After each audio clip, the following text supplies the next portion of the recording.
Assalamualaikum warahmatullahi wabarakatuh. Perkenalkan, saya Safira Sarafin Ahyar dari kelas Hukum Acara Pidana A2 Fakultas Hukum Universitas Mataram. Kali ini saya akan membahas tentang proses acara pidana. Saya akan membagi menjadi 3 tahap. Yang pertama dari proses laporan kepolisian, yang kedua penyidikan, dan yang ketiga penyidikan. Laporan polisi merupakan pemberitahuan yang disampaikan oleh seorang karena hak atau kewajiban berdasarkan undang-undang kepada pejabat yang berwenang tentang telah atau sedang atau diduga akan terjadinya peristiwa pidana. Dengan demikian, peristiwa pidana yang dilaporkan ke polisi belum tentu merupakan suatu tindak pidana sehingga perlu dilakukan penyelidikan oleh pejabat yang berwenang. Proses pelaporan. Yang pertama yaitu pelapor atau korban mendatangi ke kantor pos terdekat dari lokasi terjadinya dugaan tindak pidana. Yang perlu diketahui lebih dahulu yaitu daerah hukum kepolisian dan wilayah administrasi kepolisian. Sebagai contoh, jika melihat suatu tindak pidana di suatu tempat atau suatu kecamatan, dapat dilaporkan ke polsek terdekat. Jika tidak, dapat dilaporkan ke administrasi yang lebih atasnya lagi seperti Polres, Polda, atau Mabes Polri.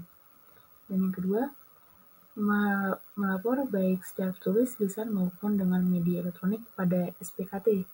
Yang ketiga, atas laporan yang diterima oleh SPKT, akan dilakukan kajian awal guna menilai layak atau tidaknya sebuah laporan polisi. Yang keempat, laporan polisi tersebut kemudian diberi penomoran sebagai registrasi administrasi penyidikan, yaitu pencatatan kegiatan proses penyidikan secara manual atau melalui aplikasi e-manajemen penyidikan. Yang kelima, setelah dibuatkan laporan polisi, penyidik atau penyidik pembantu ini melakukan pemeriksaan terhadap pelapor dalam bentuk berita acara wawancara saksi pelapor. Setelah itu, berdasarkan laporan dan surat perintah penyidikan, dapat dilakukan proses penyelidikan.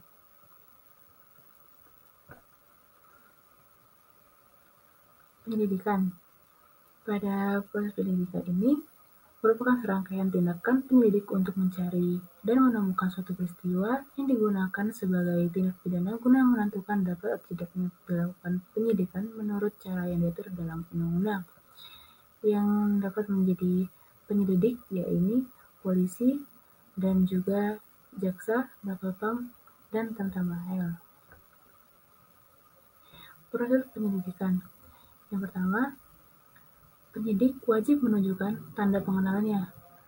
Yang kedua, penyelidik mempunyai tugas dan wewenang sebagaimana ditentukan dalam pasal 5 ayat 1, yakni yang pertama karena wewenangnya, dan yang kedua karena perintah penyidik. Berikut merupakan tugas dan wewenang penyelidik sesuai dengan pasal 5 ayat 1. Selanjutnya, proses yang ketiga yaitu tindakan penyelidik ini dalam hal tersangka tertangkap tangan tanpa menunggu perintah penyidik, maka penyidik ini wajib segera melakukan tindakan yang diperlukan sebagaimana wewenangnya tersebut dalam pasal 5 ayat 1. Penyelidik setelah melakukan upaya penyelidikan maka harus melaporkan kepada penyidik. Yang keempat, tindakan penyidik dalam hal tersangka tidak tangkap tangan. Tindakan berikutnya itu penyelidik harus dilakukan berdasarkan perintah penyidik. Dan yang kelima, laporan dan berita acara.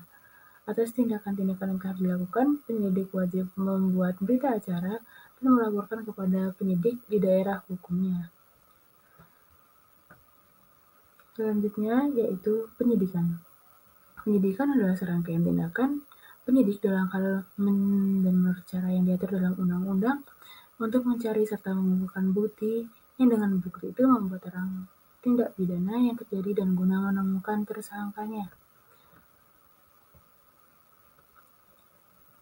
Selanjutnya, yang berwenang menjadi penyidik yaitu polisi dengan pangkat minimal pembantu latihan 2 dan penyidik pegawai negeri sipil dengan minimal golongan 2B atau sarjana muda pangkat minimum.